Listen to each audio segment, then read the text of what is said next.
ಬೆಂಗಳೂರಿನ ಅರಮನೆ ಮೈದಾನದಲ್ಲಿ ಬೆಂಗಳೂರು ವಿಭಾಗದ ಬಿಜೆಪಿ ಬೂತ್ ಮಟ್ಟದ ವಿಜಯ ಸಂಕಲ್ಪ ಸಮಾವೇಶ ನಡೀತಾ ಇದೆ. ಕೇಂದ್ರ ಗೃಹ ಸಚಿವರಾದಂತಹ ಅಮಿತ್ ಶಾ, ಮುಖ್ಯಮಂತ್ರಿ ಬಸವರಾಜ ಬೊಮ್ಮಾಯಿ ಹಾಗೆಯೇ ಕೇಂದ್ರ ಸಚಿವರಾದ ಪ್ರಹ್ಲಾದ್ ಜೋಶಿ ಅವರೆಲ್ಲರೂ ಕೂಡ ಭಾಗಿಯಾಗಿದ್ದಾರೆ.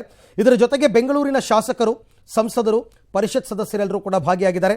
ಬೆಂಗಳೂರಿನ ಅರಮನೆ ಮೈದಾನದಲ್ಲಿ ನಡೀತಾ ಇರತಕ್ಕಂಥ ಸಮಾವೇಶ 3 ದಿನಗಳ ಪ್ರವಾಸಕ್ಕೆ ಅಂತ ಬಂದಿರತಕ್ಕಂಥ ಕೇಂದ್ರ ಗೃಹ ಸಚಿವ ಅಮಿತ್ ಶಾ ಅವರ ಕೊನೆಯ ದಿನದ ಪ್ರವಾಸ ಇವತ್ತು. ಈ ಕಾರ್ಯಕ್ರಮ ಕೊನೆಯ ಕಾರ್ಯಕ್ರಮ. ಈ ಕಾರ್ಯಕ್ರಮದಲ್ಲಿ ಈಗಾಗಲೇ ಹಲವಾರು ಗಣ್ಯರು ಕೂಡ ಮಾತನಾಡಿದ್ದಾರೆ. ಮುಂದಿನ ಚುನಾವಣೆಗಾಗಿ ಬೂತ್ ಮಟ್ಟದಿಂದ ಪಕ್ಷವನ್ನು ಸಂಘಟಿಸುವ ನಿಟ್ಟಿನಲ್ಲಿ ಈ ಸಮಾವೇಶವನ್ನು ಕರೆಯಲಾಗಿದೆ. ಬೆಂಗಳೂರು ವಿಭಾಗದ ಬಿಜೆಪಿ ಬೂತ್ ಮಟ್ಟದ ವಿಜಯ ಸಂಕಲ್ಪ ಸಮಾವೇಶದಲ್ಲಿ ಕೇಂದ್ರ ಗೃಹ ಸಚಿವರು ಮಾತನಾಡ್ತಾ ಇದ್ದಾರೆ. क्यों भाई बेंगलुरु वालों की आवाज को क्या हो गया? बहुत समय के बाद बेंगलुरु के इतने सारे कार्यकर्ताओं को मिल रहा हूं भाई. आवाज ऐसी नहीं चलेगी. मेरे साथ दोनों हाथ उठाइए. बेंगलुरु की 27 में से 20 से ज्यादा सीट जीतने के संकल्प की मुट्ठी बींचे और प्रचंड आवाज से बोलिए, भारत माता की, भारत माता की, भारत माता की. मंच पर उपस्थित भारतीय जनता पार्टी के प्रदेश अध्यक्ष श्रीमान नलिन कुमार कटील जी, हमारे लोकप्रिय मुख्यमंत्री संसद के सदस्य श्री प्रहलाद जोशी जी, राष्ट्रीय महासचिव श्रीमान अरुण सिंह जी, राष्ट्रीय महासचिव और कर्नाटक के ही नेता श्री सीटी रवि जी, भारतीय जनता पार्टी की राष्ट्रीय उपाध्यक्ष और कर्नाटक की सहप्रभारी बहन डी के अरुणा जी, हमारे पूर्व मुख्यमंत्री और सांसद श्रीमान सदानंद गौड़ा जी, मंच पर उपस्थित सांसदगण, राज्य सरकार के मंत्रीगण, विधायक, प्रदेश के पदाधिकारी, शहर के पदाधिकारी और आज के कार्यक्रम में इतनी विशाल संख्या में आए हुए बेंगलुरु के हर बूथ से आए हुए बूथ अध्यक्ष और बीएलओ को मेरी पार्टी के मालिक, भारतीय जनता पार्टी के मालिक बूथ अध्यक्षों को मेरा प्रणाम. मित्रों, आज मैं बेंगलुरु की भूमि पर हूं. सबसे पहले नाद प्रभु केम्पे गौड़ा जी को प्रणाम कर मेरी बात की शुरुआत करना चाहता हूं. मैं जब यहां आया हूं तब जगत ज्योति बसवन्ना, आदि शंकराचार्य, माधवाचार्य,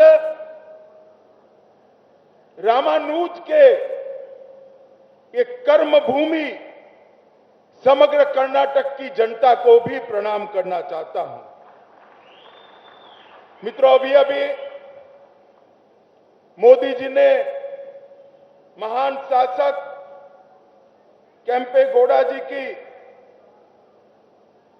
याद में अंतर्राष्ट्रीय हवाई अड्डे के टर्मिनल 2 का उद्घाटन किया और 108 फुट ऊंची उनकी मूर्ति प्रतिमा का अनावरण करने का भी काम किया. आज जब हम सब कार्यकर्ता बेंगलुरु में 20 से ज्यादा सीट जीतकर पूर्ण बहुमत की भारतीय जनता पार्टी की सरकार बनाने का संकल्प लेकर यहां पर एकत्रित आए हैं, तब केम्पे गौड़ा की ये मूर्ति हमारी सरकार के लिए प्रेरणा का स्थान रहेगी, हमारी मार्ग प्रशस्त करने वाली रहेगी. मित्रों, 2018 के चुनाव में बेंगलोर की जनता ने, कर्नाटक की जनता ने भारतीय जनता पार्टी को सबसे बड़ी पार्टी बनाया, परंतु थोड़ी सी चूक रह गई। और जैसा हमेशा होता है, जेडीएस और कांग्रेस चुनाव के वक्त तो आमने सामने होते हैं, मगर जब भाजपा के सामने आते हैं तब इलू इलू कर एक दूसरे की गोद में बैठ जाते हैं और उनकी सरकार बनी। मगर सरकार अपने ही करप्शन के बोझ से घिर गई और फिर से भारतीय जनता पार्टी की येदुरप्पा जी की सरकार बनी। और येदुरप्पा जी के जाने के बाद आज बसवराज जी इसको आगे बढ़ा रहे हैं। भाइयों बहनों, भारतीय जनता पार्टी के कर्नाटक के कार्यकर्ता और विशेषकर बेंगलोर के कार्यकर्ताओं को मैं कहने आया हूं, देश भर के कार्यकर्ता जहां जहां भी हमारा दौरा होता है, देश भर के कार्यकर्ता मुझे बताते हैं दक्षिण में भारतीय जनता पार्टी को मजबूत करना चाहिए। यह सिर्फ दक्षिण के कार्यकर्ताओं का नहीं, नॉर्थ ईस्ट से लेकर गुजरात से लेकर बंगाल तक, उड़ीसा तक, सारे देश के कार्यकर्ताओं का ये संकल्प है कि दक्षिण के अंदर कमल खिलना चाहिए। और मैं आज आपको बताता हूं, कर्नाटक और बेंगलोर के कार्यकर्ताओं को, कि दक्षिण में भारतीय जनता पार्टी की एंट्री का गेट द्वार हमारा कर्नाटक है, यहीं से एंट्री हो सकती है। ये कर्नाटक के गांव गांव तक भारतीय जनता पार्टी का संगठन पहुंचा है। मैं आज कह सकता हूं, जेडीएस और कांग्रेस की इतनी बड़ी रैली भी नहीं हो सकती, हमारे कार्यकर्ताओं का समागम इतना बड़ा दिखाई पड़ता है। कल मैं दक्षिण कर्नाटक में गया, मांड्या गया। मैं तो प्रदेश अध्यक्ष जी को बधाई देना चाहता हूं। मैं कई बार दक्षिण कर्नाटक, मैसूर, मांड्या गया हूं। मैंने मेरे जीवन में ऐसी रैली नहीं देखी, इतनी बड़ी रैली दक्षिण कर्नाटक में हुई है। और मित्रों, हम एक मजबूत बैकग्राउंड के साथ चुनाव के मैदान में उतर रहे हैं। कांग्रेस वाले जब भी चुनाव आता है नई नई चीजें लेकर आ जाते हैं। उनके लिए सत्ता भ्रष्टाचार करने का एक साधन है और हमारे लिए सत्ता राज्य के गरीब से गरीब व्यक्ति को सुखी करने का एक साधन है। मित्रों, 2022 के अंदर 7 राज्यों में चुनाव हुए। 7 राज्यों में से 5 राज्यों के अंदर भारतीय जनता पार्टी ने पूर्ण बहुमत प्राप्त किया है और 7 में से 6 राज्यों में कांग्रेस का सुपड़ा साफ हो गया। मित्रों, लगभग गुजरात, उत्तराखंड, मणिपुर, गोवा और उत्तर प्रदेश, ये राज्यों में भारतीय जनता पार्टी में और मजबूताई के साथ अपनी सरकार बनाई है। और गुजरात में तो मोदी जी की लोकप्रियता इतनी है कि गुजरात की जनता ने सारे रिकॉर्ड तोड़ दिए हैं। मित्रों, 182 में से 156 सीटें दी है और कांग्रेस को वहां विपक्ष का स्टेटस भी चला गया है। ये बैकग्राउंड के साथ हमारे प्रिय प्रधानमंत्री नरेंद्र मोदी जी के सुशासन के सुफल के साथ येदुरप्पा और बसवराज जी ने जो सरकार चलाई है, उसकी सफलताओं की सिद्धियों के साथ हम चुनाव में अंदर जा रहे हैं। मैं आज मेरे सामने बैठे हुए बेंगलुरु के कार्यकर्ता और कर्नाटक भर में बिखरे हुए भारतीय जनता पार्टी के कार्यकर्ताओं को आज आह्वान करने आया हूं। सरकार बनानी है तो आधी अधूरी मत बनाना, 2/3 बहुमत वाली पूर्ण बहुमत की सरकार बनाइएगा।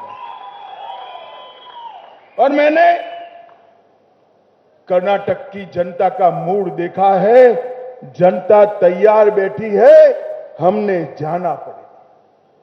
मोदी जी हमारे चुनाव का नेतृत्व करेंगे, मगर वोटर के लिए तो मेरा बूथ का कार्यकर्ता, मेरा बीएलओ ही नरेंद्र मोदी है। नरेंद्र मोदी का संदेश लेकर आपको वहां जाना है। और मैं गारंटी देता हूं आपको मित्रों, संपर्क के लिए बाहर निकल पड़िए। हमारी केंद्र सरकार और राज्य सरकार 8 साल 9 साल तक चली। नरेंद्र मोदी सरकार ने कोई ऐसा काम नहीं किया है जिससे आपको शर्म से सिर झुकाना पड़े। सीना तान कर जाइए, जनता आपके स्वागत के लिए तैयार बैठी है। मित्रों, गरीब कल्याण के बारे में इंदिरा जी ने सूत्र दिया था, गरीबी हटाओ। वो सूत्र तो दिया, मगर कांग्रेस ने गरीबी हटाने की जगह गरीबों को हटाने का काम किया। भारतीय जनता पार्टी ने इस देश के 80 करोड़ गरीबों के घर में बैंक अकाउंट भेजा है। करोड़ों गरीबों के घर में शौचालय बनाकर गरीब माताओं और बहनों को सम्मान के साथ जीने का अधिकार दिया है। आजादी के 70 साल के बाद 4 करोड़ से ज्यादा गरीब के घर में बिजली का लट्टू पहुंचाने का काम, उसका अंधेरा समाप्त करने का काम ये भारतीय जनता पार्टी की नरेंद्र मोदी सरकार ने किया है। 13 करोड़ से ज्यादा माताओं को चूल्हे के धुएं से मुक्त कर गैस का सिलेंडर देने का काम ये भारतीय जनता पार्टी की सरकार ने किया है। 60 करोड़ से ज्यादा गरीबों के घर में 5 लाख तक का सारा स्वास्थ्य का खर्चा आज नरेंद्र मोदी सरकार उठा रही है। और भाइयों बहनों, चीन में कोरोना फिर से प्रसर रहा है। मैं आप सभी कार्यकर्ताओं को पूछना चाहता हूं, कोरोना के दोनों डोज लिए या नहीं लिए? भाई हाथ ऊपर करो, किस किसने लिए हैं? सबने लिए ना? एक पैसा भी देना पड़ा है? नरेंद्र मोदी सरकार ने भारत के 130 करोड़ लोगों को 230 crore dose free of cost देकर भारत को कोरोना से सुरक्षित करने का काम। इसके साथ साथ कोरोना के कारण जिनकी रोजगारी गई, ये 60 करोड़ गरीबों